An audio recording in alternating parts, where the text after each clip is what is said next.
Chloe here with Cross Country Mortgage. Against all odds, CCM has just closed the Garcia's dream home in 21 days. I was able to speak with their top loan officer before they went into the locker room, and he said it was a matter of dedication. Ultimately, they leaned on their experience as a team. They've been here before. They've done all types of loans. Simply put, CCM loan officers know how to close as a team for your dream home. Cross Country Mortgage is dedicated to getting it done. Back to you in the studio. Cross Country Mortgage, LLC, NMLS 3029, www.nmlsconsumeraccess.org. Equal housing opportunity.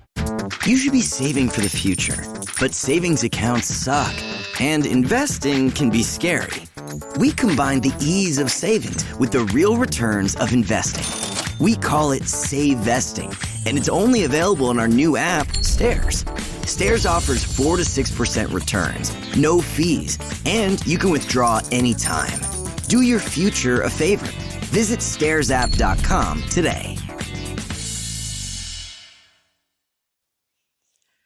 Hey everybody, this is Sam with Pro Wrestling Overtime, and kind of wanted to bring up some topics that I've heard on Reddit, heard on Twitter, and just want to talk a little bit about them. I'm going to be doing this from time to time as far as what I'm hearing from different sources, but also what you are saying, Twitter, Reddit, to me when you write me on email, prowrestlingot@gmail.com, or you hit me up on Twitter.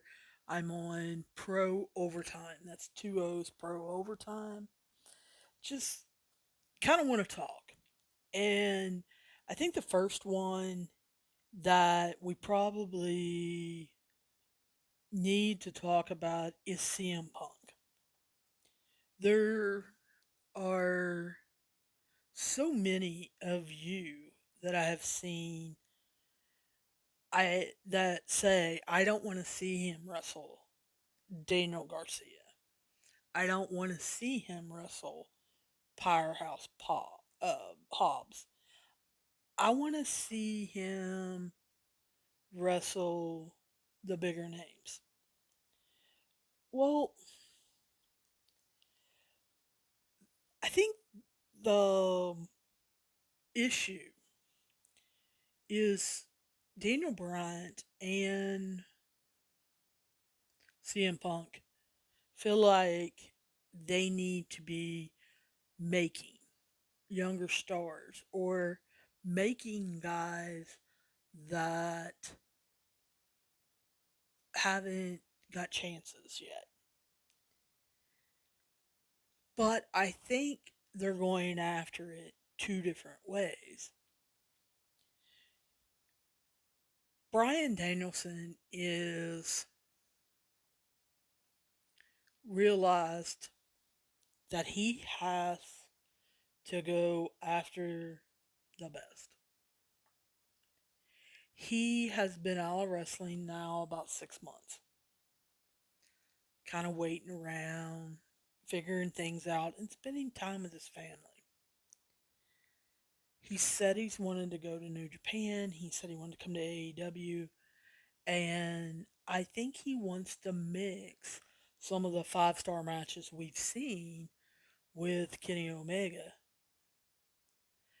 with him grappling some with someone like Daniel Garcia. Bryan realizes that he has to raise his stock by getting some wins against upper mid tier to upper talent. He has to gain the respect of the fans. He has to develop his character.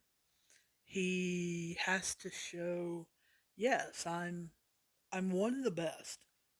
Watch me with Kenny Omega. Watch me, when I take on Hangman Page. Watch me when I take on Christian Cage. And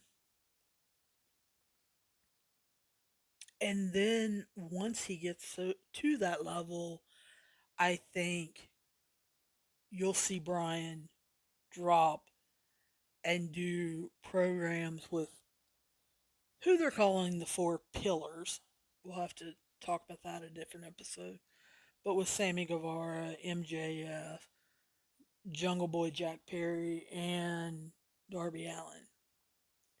But then I think you're also going to see him on Dark. You're going to see him working with different people. John Silver, I could definitely see him working with. See him working with Preston Vance, Dark Order number 10. Um, I could see him wanting to work with Private Party, and I know they're Matt Hardys, but I still think that he would want to do that. I can see him definitely wanting to work with Ricky Starks. So Daniel Bryan's doing I need to prove myself, but I also want to be challenged by some of the best around, which is kind of what John Moxley did. And if you don't believe me, go back on YouTube and look at AEW Dark when it first started. John Moxley was on there probably every other week, every 2 weeks, taking on some up and comer. And yes, he was getting, people said, easy wins. But when you look at the matches, these aren't 2-minute matches that he was giving these new faces. Because a lot of people tune in to see Bryan Danielson or to see John Moxley. But John Moxley, too, felt like he needed to take up the upper level to make himself be respected. Then he can drop down and make guys and then pop back up and get in a program. Well, CM Punk has really decided not to do it that way. And I think that's caused some fans to be upset and probably some in the AEW organization to be a little upset because everybody wants to see CM Punk Christian Cage, CM Punk Cody, CM Punk Kenny Omega, CM Punk Adam Cole. But they also want to see CM Punk, Sammy Guevara, CM Punk, um, MJF, and again, they want to see him with Ricky Starks. Instead, Powerhouse Hobbs is who he's wanting to play with. You know? So, is there a point? Will they reach a point where someone will have to stand up to CM Punk and say, we need to put you in an upper talent feud, program, whatever you want to call it, or we need to put you in a main event. Because, see, here's the thing look at the title, or the title tournament that they're running for a contender. Notice Bryan Danielson was in that on Friday night, or excuse me, Saturday night. John Moxley is going to be in on Wednesday night. There's no CM Punk. And CM Punk wants to prove that he can be a commentator. And they've let him do that, but at what time do they say, no, you truly now need to get into a big matchup. I don't know if they do that. And if they do, does CM Punk take his ball and go home? I don't know. I think it's going to be interesting to watch. The other thing is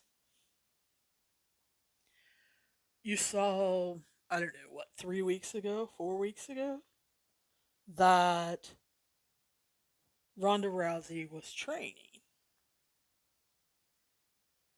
What is she training for? Is she training to get back in shape the way she was before pregnancy? Or is she training for wrestling shape? I think so many people just assumed wrestling shape, but realize there's a big difference in training to get into shape and training to wrestle. And I think that's a an interesting discussion. It's a discussion I had probably about 3 days ago. Maybe four.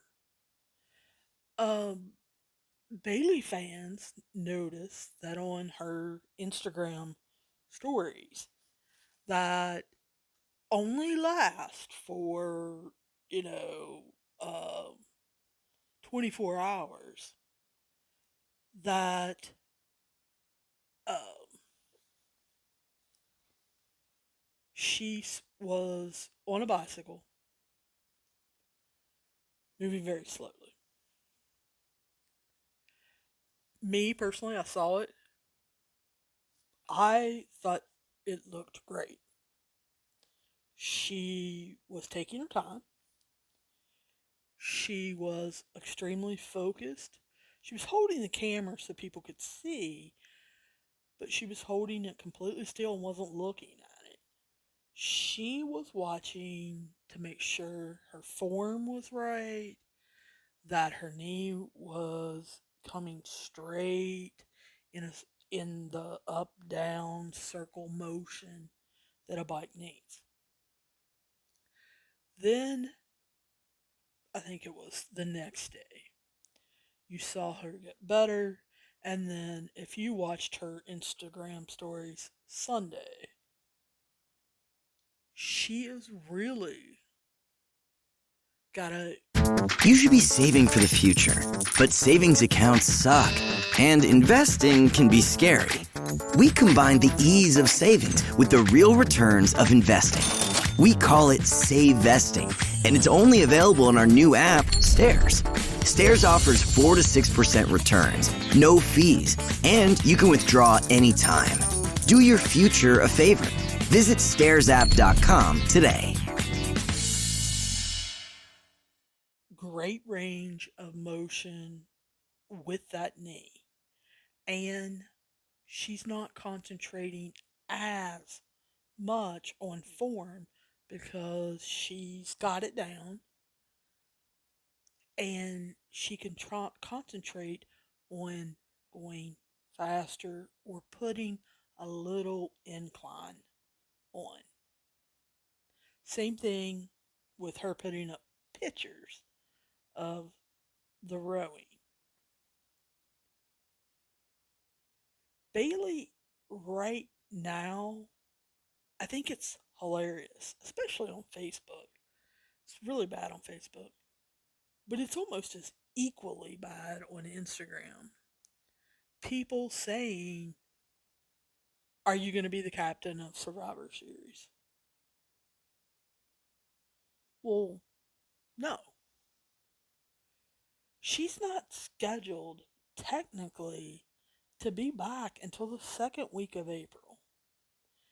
Now, it's my understanding she is pushing for February, but her doctors have told her she's a little bit ahead of schedule and they're looking at something like March.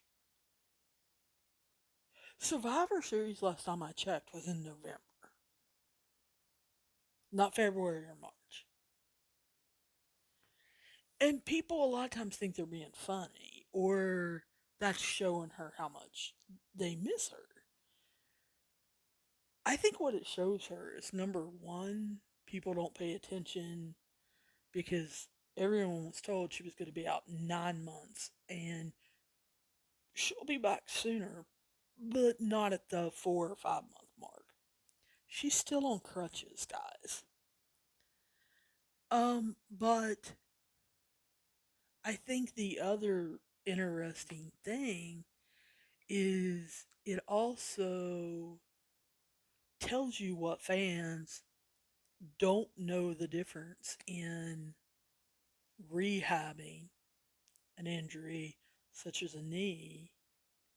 She has to get it to be able to move. Then she has to strengthen it.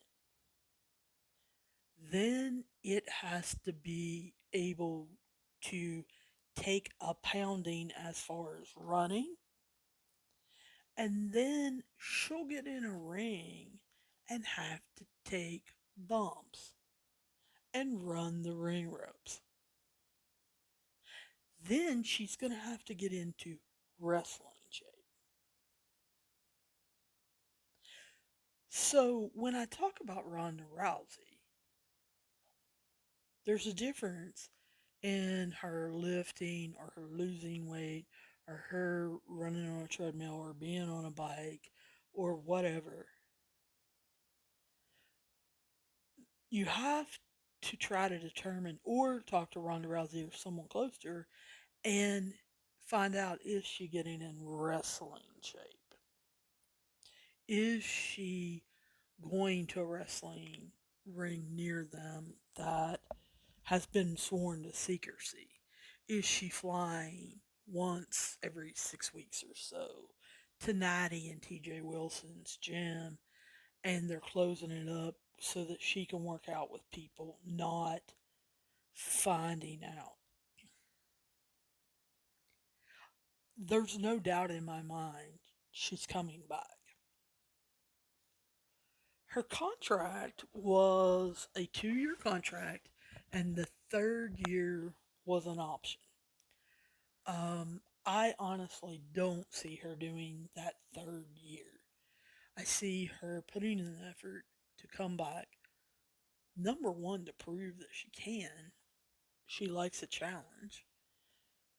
Number two, I think she's heard from too many people that WWE does need her. And I think WWE is wanting an answer. Is she going to do that second year in 2022 or 2023? WWE has been talking to Dallas and they were saying it was going to be a one night event. However, if Ronda is coming back, then they're thinking 2 nights and Ronda versus Becky will be one of the main events. So, what they're hoping happens, if Ronda will agree, starting her the third to the last week of December or at day one, which is the new pay per view that's happening on January 1st, and then they would stagger that Bailey would come back the last part of February, like she says, or sometime in March. And so then what you would have is Ronda, Bailey, Sasha, Charlotte, Becky, Asuka, Alexa Bliss, Bianca, Rhea, Shayna, Liv Morgan, Carmella, Natty, and I think that's pretty much yeah, that's pretty much your top people. If I've forgotten one, you guys write me. But I think that's probably their top 12 to 14 women. That's a stacked roster right there. I'll take that 12 and go be anybody in ring, out of ring, on the mic, doing PR, going to visit hospitals. I'll take any other, I'll take those 12. You pick any other 12, and we'll beat you all day. Because that's just a great division if you write it correctly. I think Ronda does finish out the year with a limited travel schedule. I think that when she heard about John Cena's, how he was doing every weekend, every other weekend, I think that would be okay.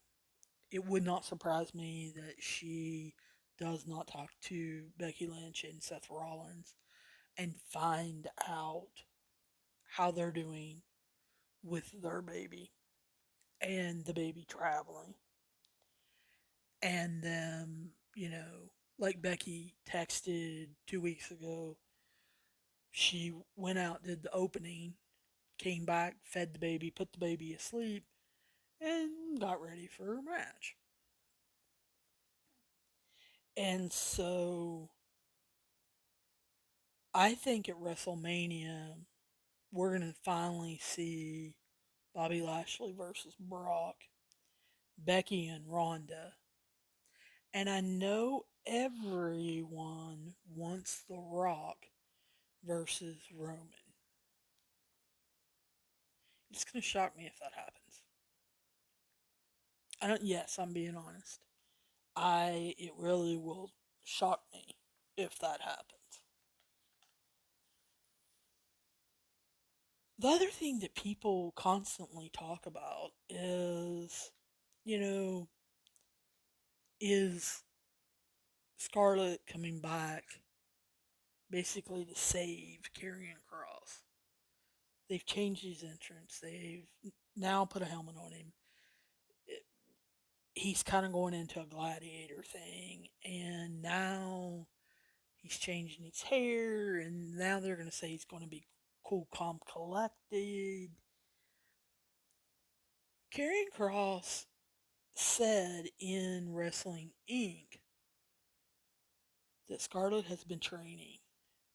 She's been putting in an extreme amount of work to get her wrestling up to par.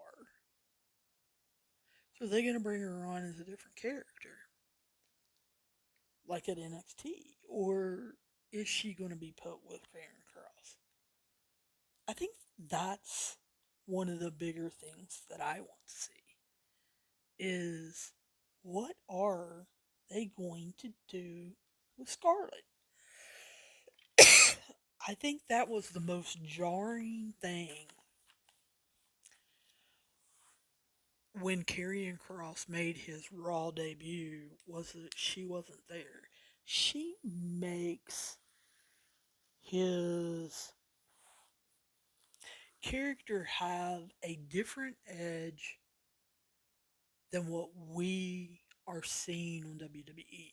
Aleister Black tried to bring that mystical mysticism, walking the line type, and it just didn't work for Vince. I don't know if Scarlett's mysticism, the tarot cards, the TikTok, the hourglass, all of that people thought was a little slow going on NXT. If they would do that on Raw, fans would go wild. Why? Not because it's slow. It would eat up some of the time that they spend on other crap. We're going to talk about Raw in a future episode because it's getting borderline ridiculous. But for now, those are just some topics I was thinking about. You guys, feel free to hit me up on Twitter and argue with me, or have a great discussion about anything that we talked about tonight. I'll be talking to you guys soon, and hopefully one day I'll see you down the road.